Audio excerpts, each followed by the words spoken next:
Top 15 iconic cars from movies and TV shows.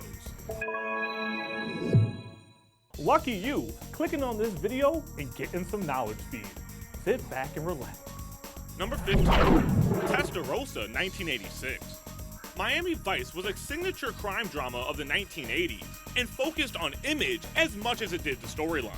In particular, the Ferrari Daytona and the Testarossa. Even though Sonny Crockett looked good in both cars, they were actually well-designed replicas of the real things. Ferrari would later donate a couple of authentic Testarossas to the show. Since image is everything, viewers didn't seem to notice. Number 14, Mini Coopers. These cars played a vital role in two versions of the capper flick, The Italian Job. First in 1968 and then in 2003. The small size of the Mini Coopers allowed the protagonist to race away from the police by maneuvering around the streets of Turin, Italy.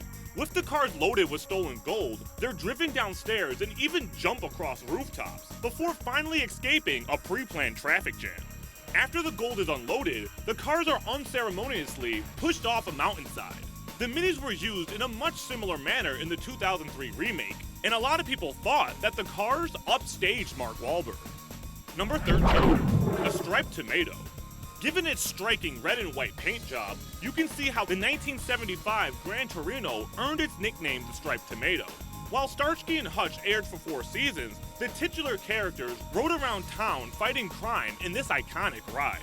Because the cars used in the series were also involved with stunt driving scenes, the producers ordered vehicles with 400 V8 engines. The car showed up again in 2004 in the remake with Ben Stiller and Owen Wilson. Number 12, General Lee. This deep-fried TV action comedy featured a couple of good old boys racing around the South and getting involved with various escapades, many of which had to do with running moonshine. It was a popular show, but a lot of its popularity stemmed from the guy's customized Dodge Charger known as the General Lee.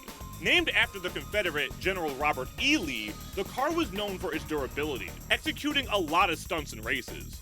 The actors had to enter the car by jumping through the windows. Since the Charger was built as a race car, its doors had been welded shut. Its vivid orange coloration and its air horn playing the first 12 notes of the song Dixie. Number 11, Pursuit Special. That's a pretty cool name for a cool car in a cool movie.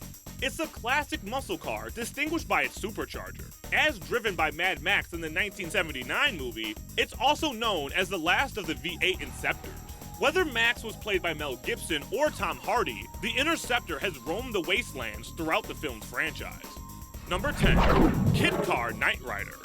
Checking out a Pontiac Trans Am on our list. KIT was an acronym for Knight Industries 2000. A car that is self-aware and displays an advanced degree of artificial intelligence. The nearly indestructible vehicle was outfitted with a turbojet and afterburners, flamethrowers, a laser cannon, oil jets, and smoke screens. And to add on to that, an armor that can withstand temperatures exceeding 400 degrees Fahrenheit. And KIT could also display some cutting sarcastic remarks as well. The driver was played by none other than the Hoff. That's David Hasselhoff. Before Baywatch, this was the first of his 2 iconic 1980s TV series. Number 9, the Batmobile. Director Christopher Nolan gave Batman a Batmobile to fit a true Dark Knight.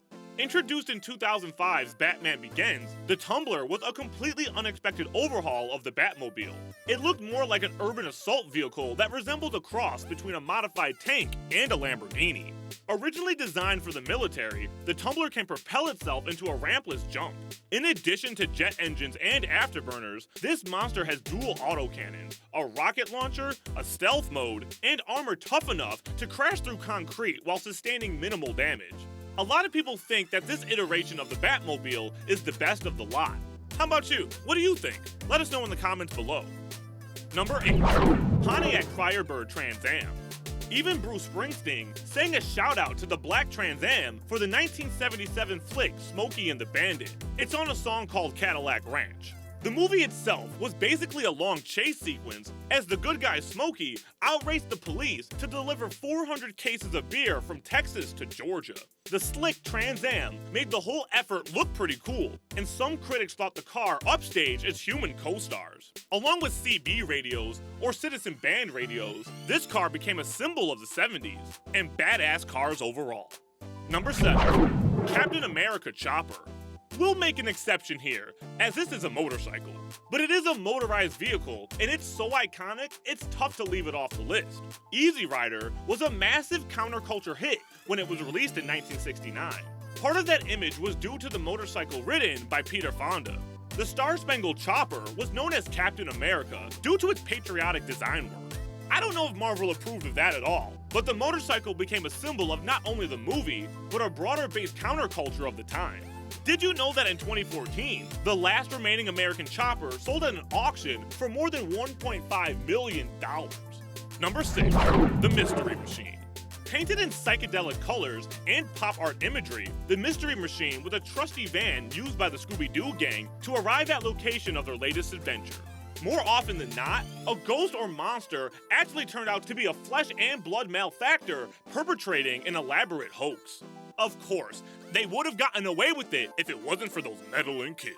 Even though it appeared in a cartoon, the Mystery Machine has inspired a lot of real-life incarnations that will often appear at functions like Comic-Con. Number 5. Mustang Fastback. Steve McQueen was the driver, but the car he drove was an intimidating co-star. The Ford Mustang 390 GT 2x2 Fastback pretty much took the wheel as it raced through San Francisco in one of the greatest high-speed car chases ever recorded on film.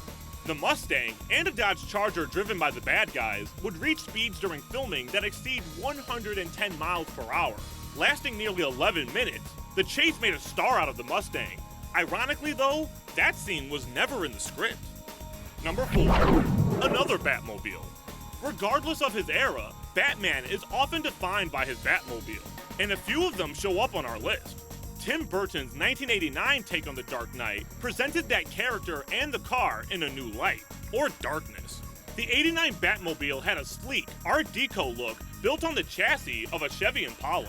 Forget a V8 engine, this beast came equipped with a jet turbine and could accelerate from 0 to 60 in 3 seconds. Some of its features include an afterburner, machine guns, grappling hooks, oil slick dispensers, and smoke emitters. Number 3. DeLorean DMC-12. The DMC-12 was notable for a number of things. It was the only vehicle ever produced by DeLorean Motors. It was known for its stainless steel brushed body panels, and it had innovative gull-wing doors. It is most notable for being a time machine, as you know for its integral appearances in the 3 Back to the Future movies. As crafted by Doc Brown, the DeLorean ran on a nuclear reactor, which was later replaced by the more eco-friendly Mr. Fusion generator. It's a case where the movies immortalized the car, and the DeLorean came to symbolize the film's franchise. Don't you wish your car came equipped with a flux capacitor? I know I sure do. Number 2. The final Batmobile.